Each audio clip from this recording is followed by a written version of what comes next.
Stern has become such a wussified sycophant, he doesn't realize that telling Kamala that he'd vote for a wall is telling her that he knows she's as dumb as one.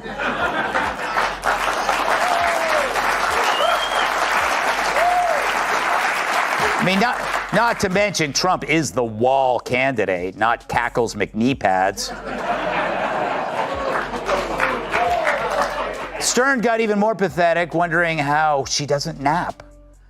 That brings me to Howard Stern and his interview of Kamala Harris, where he put the cards on the table about how he was feeling, in particular about her latest media tour, which did not include Saturday Night Live, but she was lampooned on it a little. A lampoon may be too strong, but she was mocked, as they usually do, just to Republicans. Take a listen. This is what keeps me up at night. I don't understand how my fellow Americans, I don't even understand how this election is close. And yes, I'm voting for you, but I would also vote for that wall over there.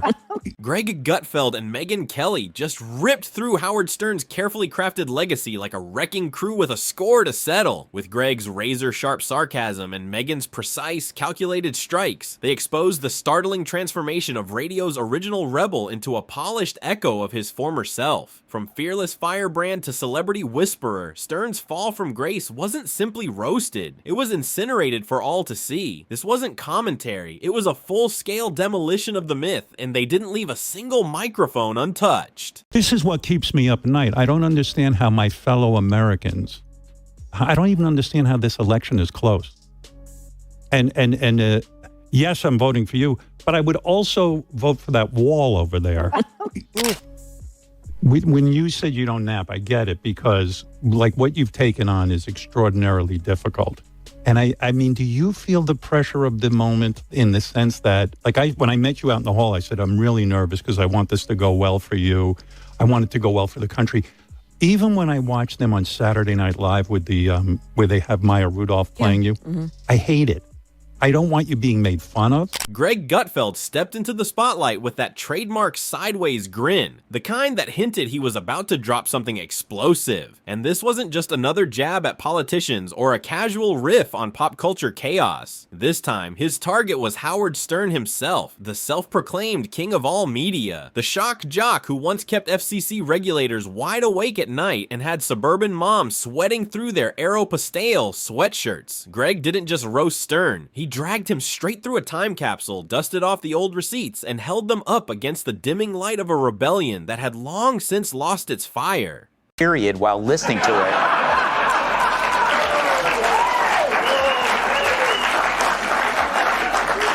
it. You should hear what keeps him up at night. Greg began by pointing out Howard's dramatic shift. From the gritty, sharp-tongued anti-hero of radio to a Botoxed, bathrobe-wrapped version of an NPR host with a side gig in therapy podcasts. He joked, watching Howard Stern now is like finding out your favorite punk rocker just opened a spa in the Hamptons that serves organic tea and lectures on emotional balance. Greg chuckled, noting how Stern used to be the guy who went after everyone. Politicians, celebrities, political correctness, and anything people treated as untouchable.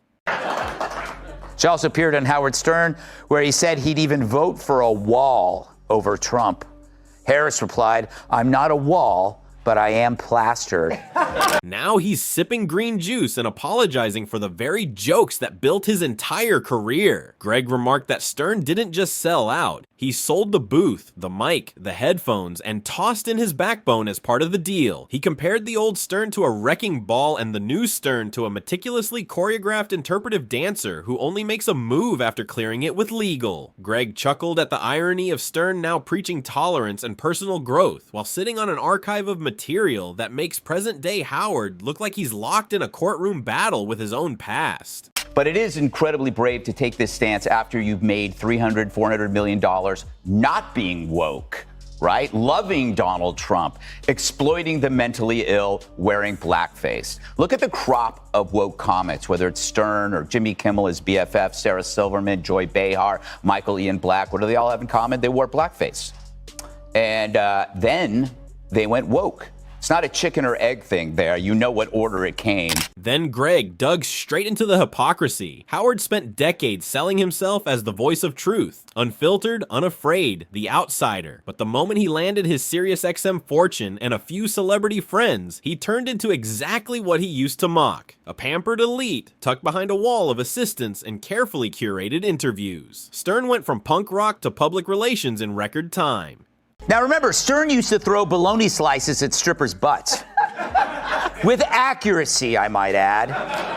Now he's worried the possible leader of the free world can't handle his verbal foot rub. I wonder if he used to get this nervous for the strippers before he'd spank them on their bare asses with a dead fish. Greg mocked how Stern, once allergic to Hollywood phoniness, now welcomes A-listers and massages their egos like a red carpet concierge. It's no longer radio. It's a glorified promotional stop where actors show up for praise, and Howard nods along like a therapist protecting a 5-star rating. Then came the visual. Greg painted Stern's studio as a haunted mansion of relevance. Dim lighting, moody tones, and a voice that sounds less rebellious and more like someone narrating a luxury car commercial. He said Howard Stern didn't just age. He faded into a wax statue version of himself, carefully kept alive by nostalgia and hair dye. Greg also leaned into Stern's audience shift, joking that the only thing more shocking than Stern's current content is the idea that anyone who remembers his 1990s self can listen to him now without feeling a wave of secondhand embarrassment. The so-called king of all media now spends more time lamenting social norms than challenging them, and Greg found it both hilarious and sad. Then he handed things over to Megyn Kelly. No jokes, just precision. If Greg was the firecracker, Megyn was the scalpel, and Howard Stern was about to be dissected with calm, methodical accuracy. Okay, I hope you had a good week. I did, and no thanks to Howard Stern.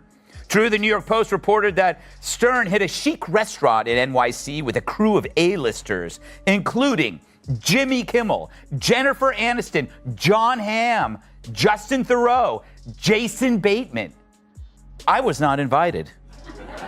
I guess because my first name doesn't begin with the letter J. Megyn opened by saying Stern's path from rebel to relic wasn't surprising. It was inevitable because rebellion without principle always ends in compromise. She said Howard Stern wasn't brave, he was loud, and there's a difference. Once the ratings no longer needed outrage, he stopped delivering it. She laid out that Stern's change wasn't about growth, it was about survival, like keeping his spot at the media elite's table, and in doing so, turning his back on the audience that made him a legend. The original Stern mocked conformity. The new Stern sells it in podcast form. Megyn didn't ease up on his reinvention. She said, "The world didn't ask for a sensitive Howard Stern rebranding himself as America's late-in-life therapist. They asked for honesty, for edge, for the unapologetic voice he once claimed to be. Instead, they got Howard whispering about enlightenment between celebrity interviews that feel like group therapy sessions in Beverly Hills." She then went after his sudden moral compass. The man who once thrived on chaos now scolds others for being offensive, as if we're supposed to forget the mountain of shock radio carnage he left behind. Megyn said it wasn't redemption, it was revisionism, with Stern trying to rewrite his legacy using a highlighter and a Sharpie at the same time. There's too much at stake. I believe the entire future of this country right now, I mean, as America, land of the free, home of the brave, I think it's literally on the line. I agree with you. And when I see them, how did you react to the Saturday Night Live bit? Here's Stern on anyone daring to poke a little fun at Kamala. Even when I watch them on Saturday Night Live with the where they have Maya Rudolph playing you, I hate it. I don't want you being made fun of. Oh my God. There's too much at stake. I believe the entire future of this country right now, I mean, as America, land of the free, home of the brave, I think it's literally on the line. So a guy who's supposed to be funny for a living now claims her candidacy is too important to joke about. Megyn zeroed in on the irony. Howard Stern, the man who once prided himself on fighting censorship, now uses political correctness as a shield. He didn't join the establishment, she said. He got swallowed by it. The same man who used to mock virtue signaling now leads the parade wearing a virtue-coated sash. She compared the old Stern to a lion and the new Stern to a declawed house cat, purring for approval from the very people who once called him toxic. In her view, he didn't evolve. He retreated not for wisdom, but for acceptance. moments. Then came the sharpest blow. Megyn called out the contradiction in Stern's self-portrait as an outsider while living like an insider, mingling with elites, residing in a mansion, and lecturing everyday Americans about empathy and social progress. The guy who once made a living tearing down the walls of political correctness now spends his days building fences around his own privilege and calling it transformation, she said. She laughed at how Stern treats his own past like an ex he refuses to acknowledge, carefully sidestepping decades of chaos as if they have nothing to do with the mellow, messiah-like version he parades today. But Megyn made it clear they are inseparable. The old Stern built the empire. The new Stern is just renting the penthouse. And she wasn't done. She questioned how someone who once claimed to speak truth to power now spends most of his airtime agreeing with them. These days, Stern doesn't sound like a rebel. He sounds like he's auditioning for a guest spot on a CNN panel. He's gone from firebrand to background noise. Well, I just saw it, actually, and it was funny. I am a huge fan of Maya Rudolph's. I think she put a lot of time into doing the piece and the character. Okay, so I do think it's interesting. He's very scared. A lot of I hear this from a lot of my Democrat friends. They're scared of Trump winning again. They're scared of Trump. Nothing in Stern's previous career that could withstand this modern witch hunt that he now embraces.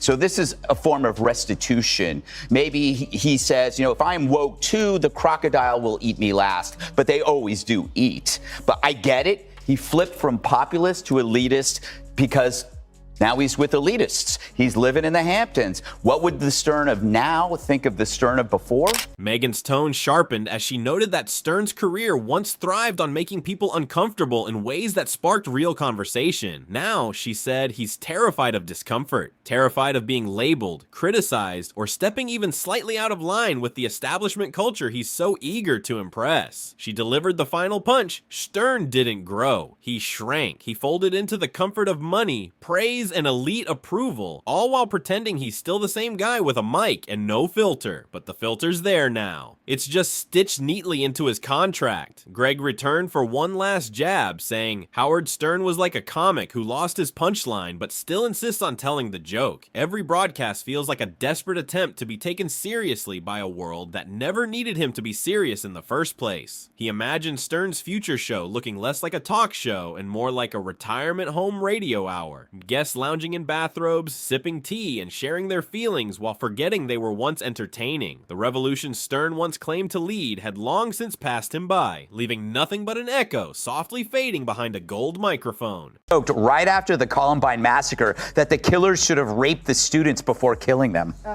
Not that I like that Stern, but this pendulum swing from saying the most tasteless thing in the universe to putting your balls in a Tic Tac container. You gotta wonder what's going on here. It's striking that the king of the most misogynistic humor ever now turns into a breathless over a progressive, hopelessly shallow candidate. Megyn agreed, closing by saying that Howard Stern's real tragedy wasn't his evolution. It was that he traded away his identity for a seat at the very table he once flipped over for sport. He didn't become wise, he became quiet, and not for peace, but for permission. With that, they left the door wide open, because in the world of radio legends, relevance has an expiration date, and Stern's might already be past its sell-by stamp. Greg leaned back in as if he couldn't resist one more lap around the crumbling statue of Howard Stern. He said the most fascinating part of Stern's saga isn't even his fall from grace. It's how completely unaware Stern seems to be of it. It's like he's standing in a soundproof booth of self-delusion, still imagining himself as the outsider, the rule breaker, the provocateur, while the rest of the world watches him blend seamlessly into the establishment he once set fire to for fun. Greg painted Stern as a man who once ran toward controversy like a moth to a flamethrower, now backing away from it as if it were a bad Yelp review. With a smirk, he added, Stern used to broadcast with brass knuckles. Now it's all soft gloves and emotional whispering, the kind of radio that comes with a weighted blanket and a side of chamomile tea. He's not the king of all media anymore. He's the duke of all disclaimers. This is Stern's self-imposed penance for subjugating women to demoralizing stunts, capitalizing on desperate females thirsting for attention, even if it's from an oily paddle striking their bare asses. True, much of Stern's transformation is based mainly on a delusional hatred for Trump, but it's also coming from a bottomless hatred for himself and his past. Greg mocked how Stern now fills his airtime with therapy talk, emotional breakthroughs, and endless stories about his spiritual journey. Tales that always seem to circle back to how misunderstood he is. Greg laughed and said, "It's not a show anymore. It's an audiobook nobody asked for, narrated by a man still trying to convince himself that relevance means agreeing with Twitter trends." Then Megyn stepped in one final time, calm, steady, and unwavering. "What's truly disappointing," she said, "is that Howard Stern had the platform, the power, and the guts to question everything, and then chose to question nothing. He went from challenging the mob to desperately trying to fit into it, not because he believed in the new rules, but because he feared being left behind." She pointed out that Stern built an entire career on defiance, but now defines himself by how politely he can toe the line. In doing so, she said, he's become a shadow of his former self, a cautionary tale of what happens when rebellion is traded for comfort and authenticity is cashed in for clout. Megyn added that Stern doesn't need to apologize for growing older, but pretending that growth means erasing his past and acting like it never existed isn't integrity, it's cowardice. And when your whole brand was built on brutal honesty, throwing that away for validation is the real betrayal. Howard's simply redefining masculinity. And why is it always the male lefties who are so desperate to get rid of masculinity entirely? It's guilt and self-preservation. Because scrape beneath the surface of any liberal male, and what do you find? A creep, terrified of his priggish past. Piggish past, I mean, not priggish. What is priggish? Greg nodded, wrapping it up in a way only he could. Howard Stern didn't just leave the building. He remodeled it, covered the walls in mirrors, and now spends his days admiring his own reflection in the very space he once swore to tear down. And that's the real tragedy. Not that Howard Stern changed, but that he forgot who he was. The shock jock became a safe haven, the provocateur became a pleaser, and the voice of rebellion is now just an echo drifting through a velvet-lined recording booth. Because when the king stops leading the charge and starts begging for applause, the kingdom doesn't collapse. It simply stops listening. And that silence is louder than anything Stern could ever scream into a microphone.